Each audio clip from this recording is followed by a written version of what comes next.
Soma's baking and cooking থেকে আমি সোমা বলছি। আজ আপনাদের সাথে শেয়ার করছি মোচার ঘন্ট রেসিপি। মোচার ঘন্ট তো আমরা সবাই বানিয়ে থাকি, কিন্তু আমি যেটা করেছি সেটা হলো মশলাটা কি করে ব্যবহার করেছি এবং কি কি মশলা ব্যবহার করেছি। চলুন তাহলে ভিডিওটা দেখতে থাকি। একটা মোচা এখানে ছাড়িয়ে বেছে নিয়েছি। মোচা ছাড়াতে আমরা সবাই জানি, মোচা ছাড়ানো আমি আর দেখালাম না, শুধু শুধু ভিডিওটা বড় করে তো লাভ নেই। এবার মোচাটাকে কুচিয়ে নিচ্ছি।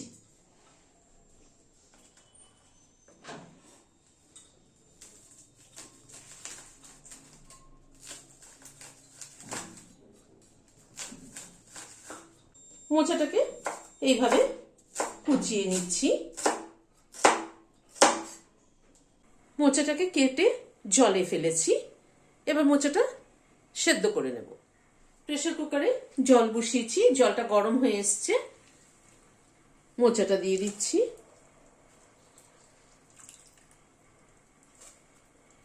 অল্প একটু হলুদ দিয়ে দিলাম, হাফ চামচ মতো। হাফ টিস্পুন নুন দিয়ে দিলাম।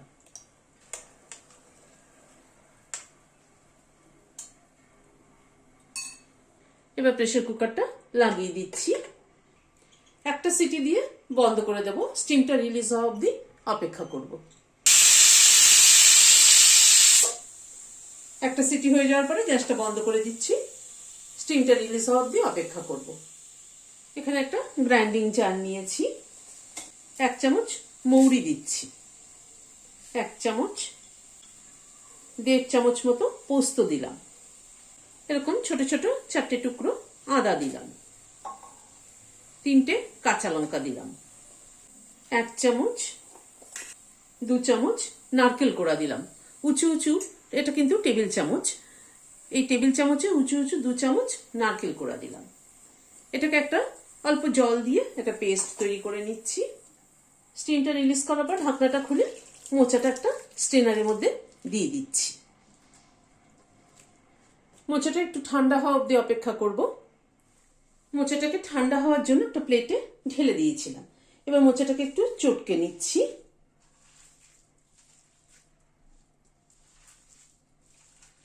মোচাটা কিন্তু হাত দিয়ে চটকালেই ভালো হয়, ভালো মতো মিশবে। মোচাটাকে ভালো করে চটকে নিলাম। গ্যাসে একটা কড়াই বসালাম, সরষের তেল দিচ্ছি। তেলটা গরম হয়ে গিয়েছে। এখানে একটা মিডিয়াম সাইজের আলু ছোট ছোট করে কেটে হালকা করে বয়েল করে নিয়েছি।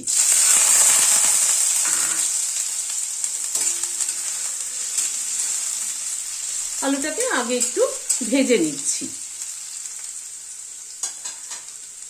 অল্প একটু নুন দিয়ে দিলাম, সামান্য একটু হলুদ দিয়ে দিলাম।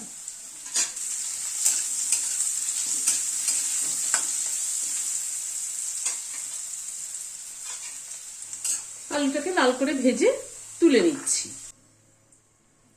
ওই তেলে হাফ চামচ ঘি অ্যাড করলাম। একটা শুকনো লঙ্কা ফোড়নে দিলাম, একটা দারচিনির টুকরো দিলাম, 2টো এলাচ মাথাটা ফাটিয়ে দিয়ে দিলাম, 2টো লবঙ্গ দিলাম, একটা তেজপাতা দিলাম, অল্প একটু সাদা জিরে দিলাম। ফোড়নগুলোকে গ্যাসের ফ্লেমটাকে কম করে ক্র্যাক করিয়ে নেব।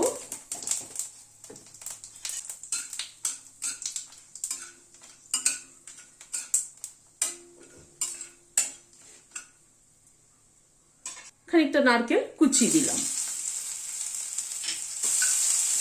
নারকেল কুচিটাকে একটু ভেজে নেব হালকা করে।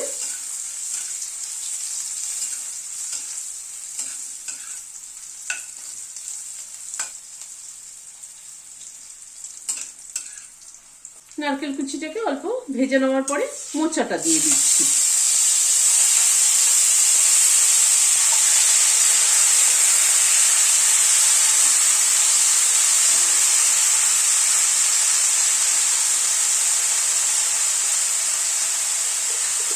হাফ চামচ নুন দিলাম, অল্প একটু হলুদ দিলাম, কারণ মোচা সেদ্ধ করার সময় হলুদ দেওয়া ছিল।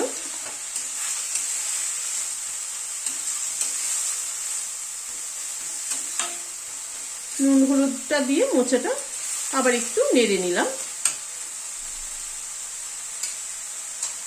এবার একটু মোচাটা ঢেকে দিচ্ছি। মোচা যত ভালো মজবে তত কিন্তু মোচার ভালো টেস্ট হবে। মিনিট 5 মতো ঢাকা ছিল, ঢাকাটা খুললাম।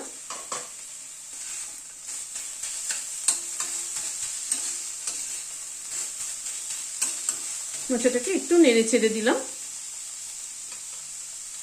এবার এই যে মশলাটা করে রেখেছিলাম সেটা দিয়ে দিচ্ছি। একই মশলার বিভিন্ন রকম ব্যবহার হতে পারে, কিন্তু কখন কিভাবে ব্যবহার করা হবে তার উপরে কিন্তু তরকারির টেস্ট নির্ভর করে।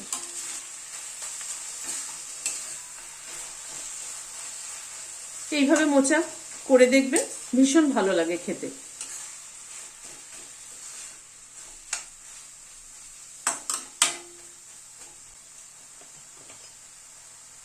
এই জারটার মধ্যে অল্প একটু জল দিয়ে ধুয়ে নিচ্ছি। এই জলটা দিয়ে দিলাম, দিয়ে মোচাটা আরেকটু ঢেকে দিচ্ছি। 3-4 মিনিট মতো ঢাকা ছিল, ঢাকাটা খুলছি।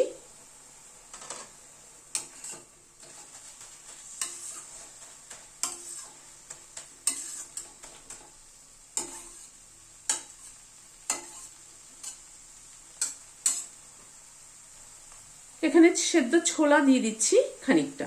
ছোলাটা নুন দিয়ে সেদ্ধ করে নিয়েছি। 1 চামচ চিনি দিয়ে দিলাম।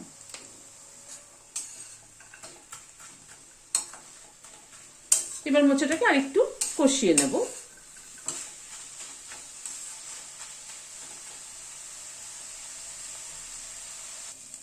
মিনিট 3-4 সময় ধরে মোচাটাকে কষিয়ে নিলাম। মোচাটা দেখুন কি সুন্দর মাখো মাখো হয়ে এসেছে।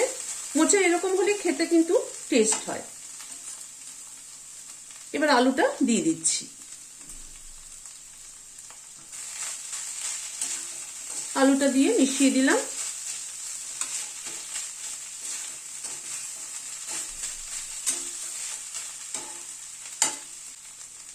হাফ চামচ ঘি দিয়ে দিলাম।